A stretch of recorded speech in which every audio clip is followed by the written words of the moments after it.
Hello mga palangga! For today's video, magbuhat ng punta og Mel's char. Well, anyway, thank you so much kay Mimi sa iyang pag-order ani. So, mauna ni ang atong kaganapan palangga. After nato ma-print, kailangan nato siyang gupiton. And then, tusok-tusokon, tuhog-tuhogon para magkabutas.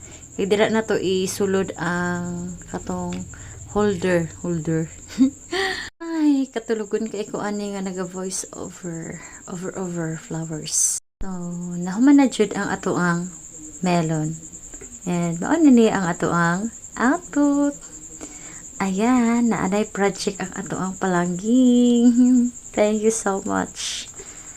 Kung naiganahan magpabuhat din ha, ayaw kaulaw, PM dayon. Pabush!